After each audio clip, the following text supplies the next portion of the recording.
Hello everyone, आप सभी का द पीएससी प्रिपरेशन पे स्वागत है। आज हम 7 मई 2026 से बनने वाले सभी करंट अफेयर को कवर करेंगे। उससे पहले हम लास्ट क्लास का रिवीजन कर लेते हैं। लास्ट क्लास में हमने पढ़ा था भारत और किस देश के बीच सैन्य अभ्यास सिनबैक सेकंड आयोजित किया जा रहा है, तो कंबोडिया के साथ। गैलेक्सी आई द्वारा लॉन्च किया गया दुनिया का पहला ऑप्ट स्टार सैटेलाइट को क्या नाम दिया गया है? मिशन दृष्टि।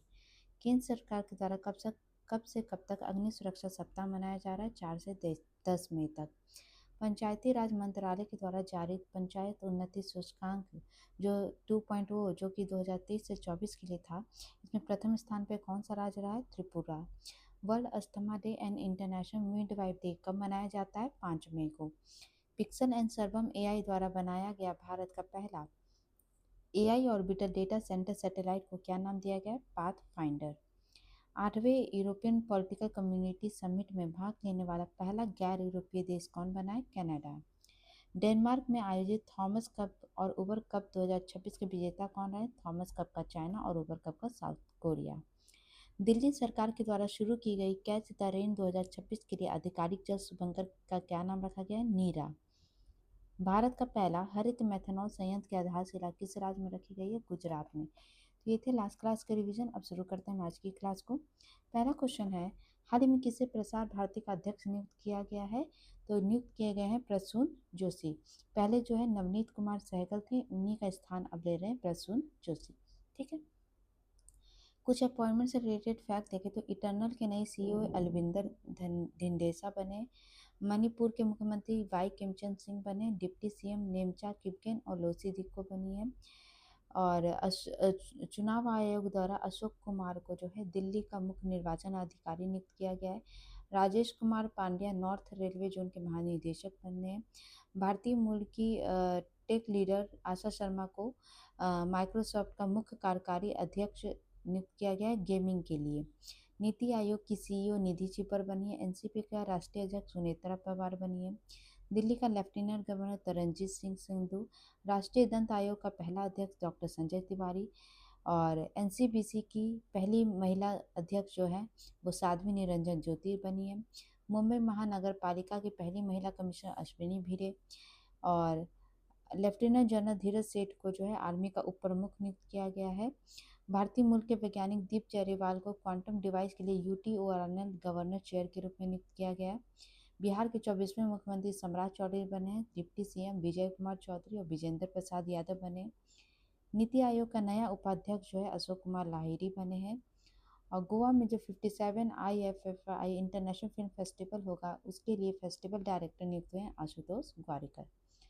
नेक्स्ट क्वेश्चन है, किस देश की मार्टो कोस्टुकोवा ने मैड्रिड ओपन 2026 का महिला एकल खिताब जीता है? तो ये इनका संबंध है यूक्रेन से। और इन्होंने रसिया की उभरती हुई खिलाड़ी मीरा आंद्रीवा को हराकर अपना पहला WTA 1000 खिताब जीता है। गेम से रिलेटेड फैक्ट देखें तो वर्ल्ड आर्चरी पैरा सीरीज 2026 में भारत कुल 16 पदक के साथ पहले स्थान पे था। और रविचंद्रन अश्विन को जो है यूएस मेजर क्रिकेट लीग में शामिल होने वाले ये पहले भारतीय बने हैं। गोल्फ का प्रतिष्ठित टूर्नामेंट मास्टर टूर्नामेंट 2026 लगातार दूसरी बार रॉरी मैकलॉराइड ने जीता है। एशियन रेसलिंग चैंपियनशिप 2026 में भारत कुल 17 पदक के साथ फिफ्थ पोजीशन पे था, फर्स्ट पे ईरान था। मंगोलिया में एशियन बॉक्सिंग चैंपियनशिप 2026 में भारत 16 पदक के साथ सेकंड पोजीशन पे था, फर्स्ट पे कजाकिस्तान था। बैडमिंटन एशियन चैंपियनशिप 2026 में भारत के आयुष शेट्टी के द्वारा सिल्वर मेडल जीता गया था। फाइड महिला कैंडिडेट्स टूर्नामेंट 2026 जीतने वाली पहली भारतीय महिला खिलाड़ी आर वैशाली बनी थी। स्पेनिश फुटबॉल खिताब कोपा डेल रे खिताब जो है रियल सोसदैड के द्वारा जीता गया था। और पाकिस्तान फुटबॉल टीम के द्वारा भारत में जो आयोजित होने वाले सैफ वुमेन चैंपियनशिप 2026 से जो है आधिकारिक तौर पर बाहर होने की घोषणा की गई थी। भारत को फीफा के द्वारा संचालित महिला विकास कार्यक्रम 2026 के लिए चुना गया है। और मिस्र के काहिरा में ISSF जूनियर वर्ल्ड कप 2026 में भारत 16 पदक के साथ फर्स्ट पोजीशन पे था, जिसमें 5 गोल्ड 6 सिल्वर और 5 ब्रॉन्ज थे। नेक्स्ट क्वेश्चन है, हाल ही में किस महासागर में MV हॉन्डियस नाम के जहाज में 3 व्यक्तियों की मौत हंटा वायरस के कारण हुई है, जिसकी पुष्टि WHO द्वारा की गई है? तो ये जहाज जो है अटलांटिक ओशन में था। ठीक है। तो बेसिकली अटलांटिक महासागर में ये जो जहाज जो है एक टूरिस्ट जहाज है, ठीक है।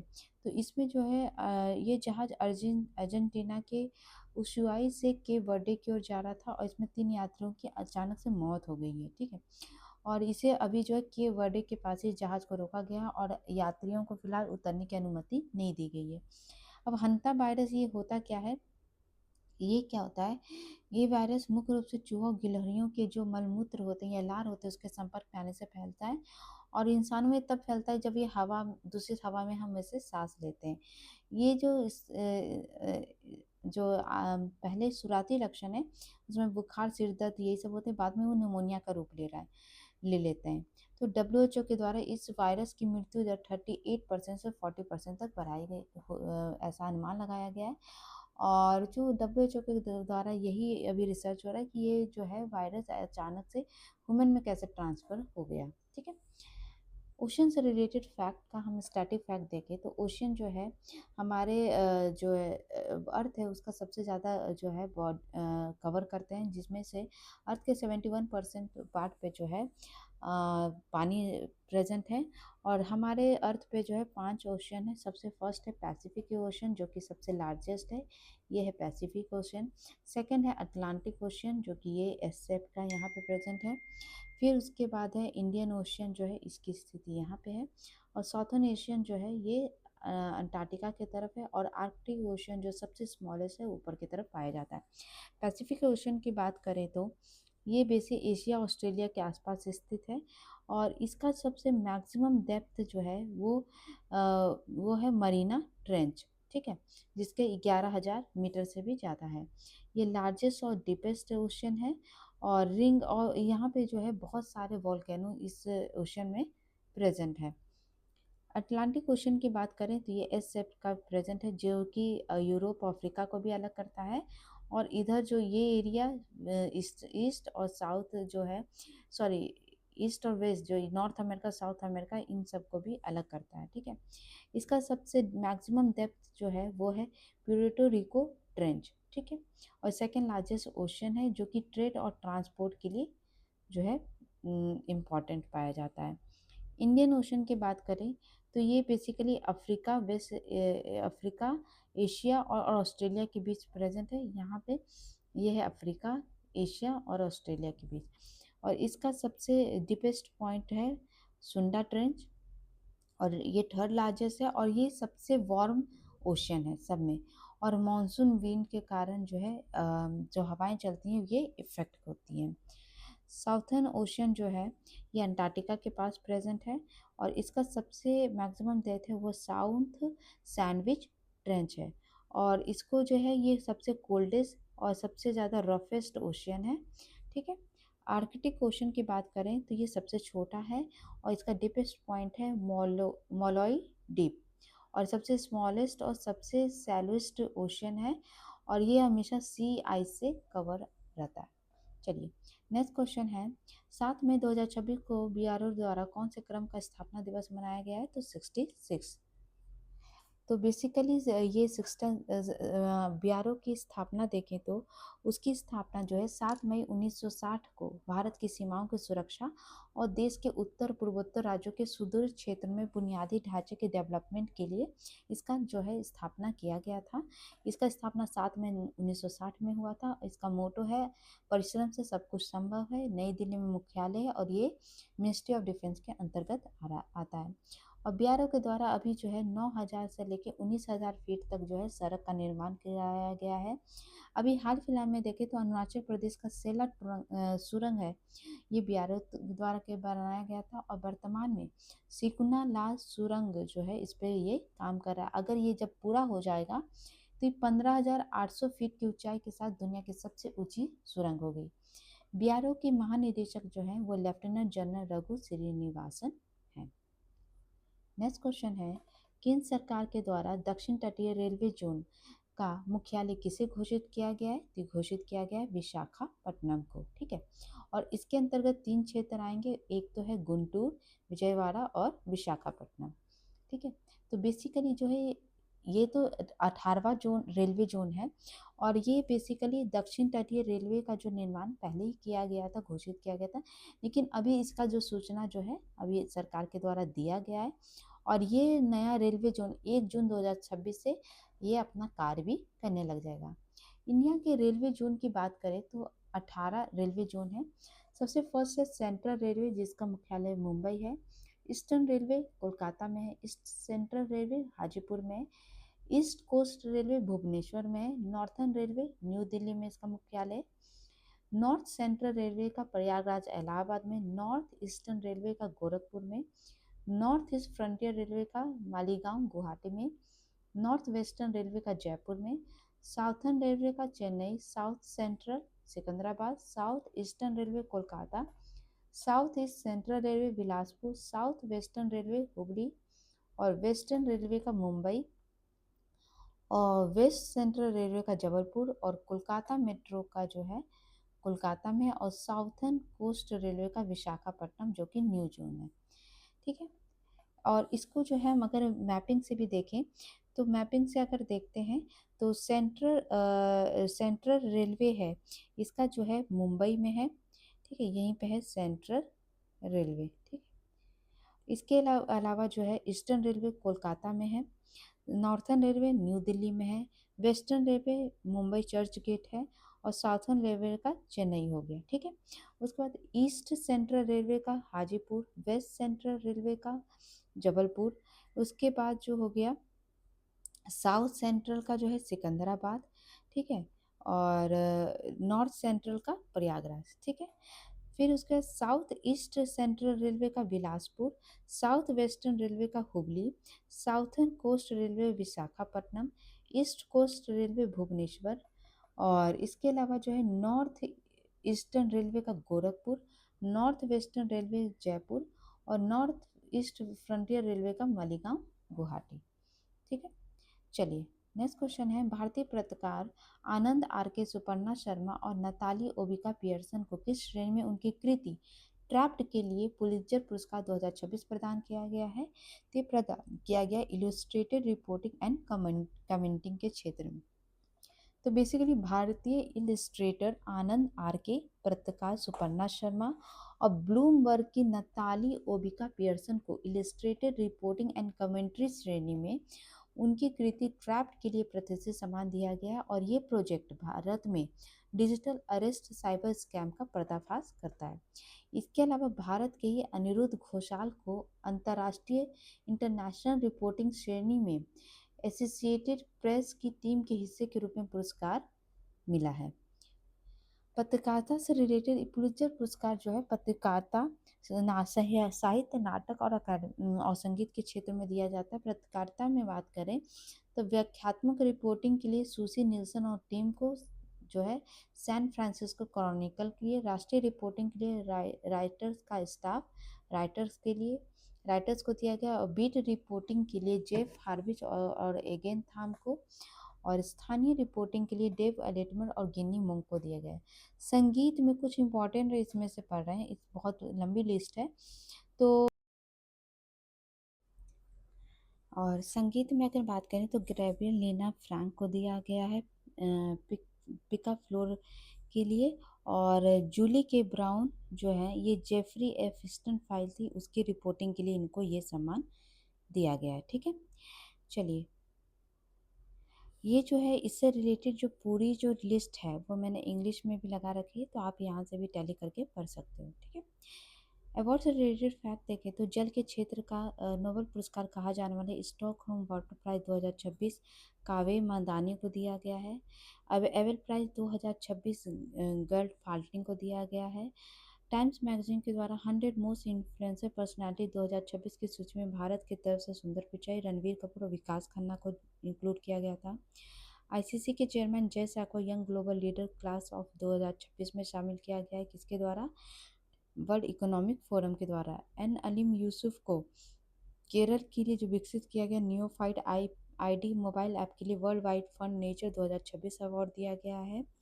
हाउस ऑफ लॉर्ड्स में आयोजित वर्ल्ड क्लाइमेट रीडर कॉन्क्लेव में ग्लोबल ग्रीन आइकन से जोगिन पल्ला संतोष कुमार को जो है सम्मानित किया गया है। और ग्रीन नोबल के नाम से जाने वाला गोल्डमैन इन्वायरमेंट प्राइज पहली बार जो है ऐतिहासिक रूप से सभी महिला कार्यकर्ता को दिया गया है। यूके के प्रतिष्ठित बायोकेमिकल सोसाइटी के द्वारा इंटरनेशनल अवार्ड पाने वाले पहले भारतीय वैज्ञानिक बने थे अरुण कुमार शुक्ला। ग्रीन ऑस्कर के नाम से जाने वाला विटली अवार्ड 2026 जो है प्रवीण शेख और बरखा सुबह को दिया गया है। नेक्स्ट क्वेश्चन है, कहाँ पे दुनिया का सबसे बड़ा राष्ट्रीय ध्वज फहरा कर गिनीज वर्ल्ड रिकॉर्ड बनाया गया है? अंडमान निकोबार में। तो इसमें जो है अंडमान निकोबार के जो स्वराज द्वीप है वहाँ पे जो है ये तिरंगा फहराया गया है जो कि 60 मीटर लंबा और 40 मीटर चौड़ा है। इसमें 223 जो है गोताखोरों की टीम ने जो है इसको अंजाम दिया है। अंडमान निकोबार से रिलेटेड फैक्ट देखें तो ये बे ऑफ बंगाल में स्थित जो है एक आइलैंड है, जिसमें जो है अगर अंडमान और निकोबार की बात करें तो अंडमान जो है ये इसके चार पार्ट है। एक है नॉर्थ अंडमान, फिर है मिडिल इन अंडमान, साउथ अंडमान और लिटिल अंडमान। ठीक है, तो नॉर्थ अंडमान जो है इधर यहाँ बांग्लादेश से जो है कोकोआ चैनल के थ्रू अलग होता है। ठीक है, इसके बाद जो है पूरा साउथ अंडमान और लिटिल अंडमान के बीच डुंगन पासेस है। और अंडमान निकोबार की जो राजधानी पोर्ट ब्लेयर ये साउथ अंडमान में प्रेजेंट है। इसके अलावा 10 डिग्री चैनल जो है अंडमान और निकोबार द्वीप समूह को अलग करता है। ठीक है, और निकोबार भी तीन इसमें विभाजित है। एक है कार निकोबार, लिटिल निकोबार और ग्रेट निकोबार। इंडिया का सबसे southern most point Indira point की लोकेशन ग्रेट निकोबार के पास ही है। और इसके अलावा जो है कार निकोबार और लिटिल निकोबार सोमरिया चैनल के थ्रू एक दूसरे से अलग होते हैं। ये आइलैंड की बात करें तो यहाँ पे जो है नेताजी सुभाष चंद्र बोस आइलैंड है, जो कि पहले जो है रॉस आइलैंड के नाम से जाना जाता था। उसके अलावा जो है यहाँ पे जो है नील आइलैंड था, जिसको नाम चेंज करके शहीद द्वीप रखा गया है। और जहाँ पे जो तिरंगा फहराया गया है, जिसका हम बात करें स्वराज द्वीप, इसका नाम पहले हैवलॉक आइलैंड था, जिसका नाम चेंज करके स्वराज द्वीप रखा गया था। ठीक है, और बैरन आइलैंड जो है इंडिया का एकमात्र एक्टिव वोल्केनो जो है यहीं पे स्थित है। चलिए, नेक्स्ट क्वेश्चन है, फर्स्ट इन वर्ल्ड से रिलेटेड फैक्ट देखें तो दुनिया के सबसे हाईएस्ट फाइटर कैपेबल एयरबेस का नाम जो रखा गया था नियोमा एयरबेस। दुनिया का पहला ब्लैक टाइगर सफारी उड़ीसा के मयूरभंज में शुरू किया गया था। दुनिया का पहला तैरता हुआ द्वीप चाइना के द्वारा बनाया गया। 16 साल से कम उम्र के बच्चों पर इंटरनेट का प्रतिबंध लगाने वाला पहला देश ऑस्ट्रेलिया बना था। 600 अरब डॉलर से अधिक संपत्ति वाले पहले व्यक्ति एलन मस्क बने थे। डब्ल्यूएचओ के द्वारा दुनिया का सबसे बड़ा digital library traditional medicine global library शुरू की गई थी। सऊदी अरब को उत्तर से दक्षिण तक पैदल पार करने वाली पहली महिला एलिस मॉरिसन बनी थी। नॉर्वे के द्वारा नॉर्दर्न लाइट्स देखने के लिए दुनिया की पहली पैनोरामिक नाइट ट्रेन लॉन्च की गई थी। पारंपरिक डाक सेवा को बंद करने वाला दुनिया का पहला देश डेनमार्क बना है। पेरू के द्वारा बिना डंक वाली मधुमक्खियों को कानूनी अधिकार देने वाला पहला देश बना था। दुनिया की पहली क्वाड्रपलर एम्प्यूटेड तीरंदाज पायल नाग बनी थी। दुनिया का पहला तेंजी राष्ट्र जो है यूएई बना था। और भारत कंपनी टाटा स्टील के द्वारा दुनिया की पहली इजी मेल्ट डीकार्बनाइजेशन तकनीक की शुरुआत जमशेदपुर से किया गया था। और फिनलैंड के द्वारा दुनिया का पहला स्थायी परमाणु कचरा भंडारण केंद्र, जिसका नाम उंकालो रखा गया था, ये बनाया गया है। नेक्स्ट क्वेश्चन है, ministry of the health and family welfare के द्वारा guidance document on diabetes mellitus in children में शीघ्र पहचान के लिए कौन सा फार्मूला को पेश किया गया है? मतलब अभी जो है इस मंत्रालय के द्वारा बच्चों में डायबिटीज है उसके गाइडेंस डॉक्यूमेंट जो है रिलीज की गई है, जिसमें जो है 4T फार्मूला को जो है लॉन्च किया गया है। तो बेसिकली जो है इसका पहल का मुख्य उद्देश्य ये है कि बच्चों में जो डायबिटीज़ की बीमारी उसका शीघ्र पहचान करना और उनके परिवारों पर पड़ने वाले आर्थिक बोझ को कम करना। 4T फार्मूला में जो है एक पहला टी से जो है टॉयलेट, अगर आप बच्चों को बार बार फ्रिक्वेंट यूरिनेशन हो रहा है तो वो डायबिटीज़ की पहचान हो सकती है। प्यास लगना थर्स्टी, तो अत्यधिक प्यास लगना भी डायबिटीज़ की पहचान है। टायर्ड थकान, लगातार थकान या ऊर्जा की कमी महसूस होना। और थीनर पतलापन, अचानक वजन कम होना जो है ये डायबिटीज़ के शीघ्र लक्षण के पहचान है। डायबिटीज़ की बात करें तो ये एक दीर्घकालिक रोग है, मतलब क्रोनिक डिजीज है। और ये बेसिकली रक्त में जो शर्करा जो ग्लूकोज है कहते हैं उसका स्तर बहुत ज़्यादा बढ़ जाता है, तो ये बेसिकली इसलिए होता है क्योंकि जो हमारे शरीर में इंसुलिन होती है उसकी कमी हो जाती है, वो सही से कार्य नहीं कर पाता है, जिसके कारण जो है पूरे शरीर में जो है ग्लूकोज की मात्रा बहुत बढ़ जाती है। जो डायबिटीज़ है वो बेसिकली 3 टाइप की होती है। फर्स्ट होता है टाइप 1 डायबिटीज़। इसमें क्या होता है कि शरीर जो है इंसुलिन बनाना ही पूरे तरीके से बंद कर देता है। बेसिकली ये अधिकतर बच्चों और युवाओं में पाया जाता है। टाइप 2 डायबिटीज़ जो है इंसुलिन बनता है पर सही से काम नहीं करता है। ये सबसे सामान्य मोटापा या जीवन शैली जो होती है, ओबेसिटी, ये सब चीज़ें जो हम खान पान अच्छा नहीं रखते हैं तो उसके कारण से क्या होता है टाइप 2 डायबिटीज़ ज़्यादा होता है। जेस्टेशनल डायबिटीज़ जो है ये बेसिकली जब प्रेग्नेंट लेडीज़ होती हैं तो उनको जो है ये डायबिटीज़ होता है, तो इसको हम जेस्टेशनल डायबिटीज़ कहते हैं। हार्मोन से रिलेटेड स्टैटिक फैक्ट देखें तो ग्रोथ पिट्यूटरी ग्लैंड जो है एक मास्टर ग्लैंड कहलाता है हमारे बॉडी का। तो जो पिट्यूटरी ग्लैंड होता है उसका जो आगे वाला पार्ट होता है, एंटीरियर पार्ट होता है, उससे बहुत सारे हार्मोन निकलते हैं, जैसे growth hormone, thyroid stimulating hormone and ACTH hormone, जो ठीक है। और इसके अलावा जो एड्रेनल ग्लैंड को कंट्रोल करता है। इसके अलावा फॉलिकल स्टिमुलेटिंग हार्मोन जो है फीमेल में एग मैच्योरेशन और स्पर्म प्रोडक्शन के लिए इम्पॉर्टेंट होता है। लैक्टिंग हार्मोन जो है फीमेल में ओवुलेशन और प्रोजेस्टेरोन हार्मोन को रिलीज करता है, और फीमेल में टेस्टोस्टेरोन हार्मोन को। प्रोलैक्टिन जो है ये मिल्क प्रोडक्शन के लिए इम्पॉर्टेंट होता है। पिट्यूटरी ग्लैंड के जो पीछे वाले पार्ट से रिलीज होता है वो होता है ADH हार्मोन। ये बेसिकली वाटर बैलेंस को जो है मेंटेन करता है। ऑक्सीटोसिन जो है ये जो चाइल्ड बर्थ के बाद जो है जो यूट्रस होता है उसको कॉन्ट्रैक्ट करने का और मिल्क इंजेक्शन करने का काम करता है मदर्स में। इसके बाद थायराइड ग्लैंड से जो है T3 और T4 हार्मोन रिलीज होते हैं, जो कि हमारे बॉडी के मेटाबॉलिज्म और ग्रोथ के लिए इम्पॉर्टेंट होता है।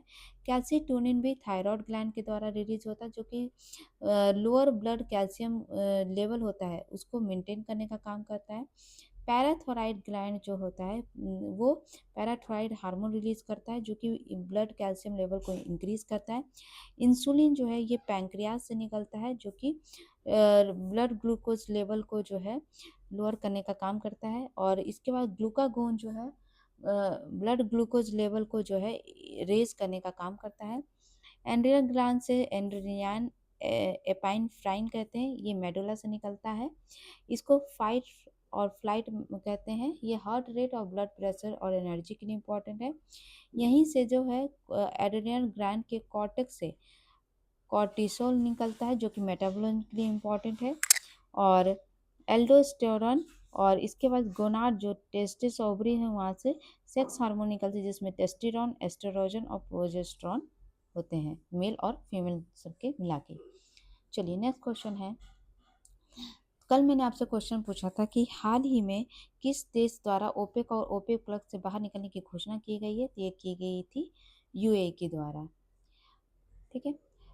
तो ये थे आज के इम्पोर्टेंट करंट अफेयर, और इसकी जो PDF है आपको टेलीग्राम चैनल पे मिल जाएगी।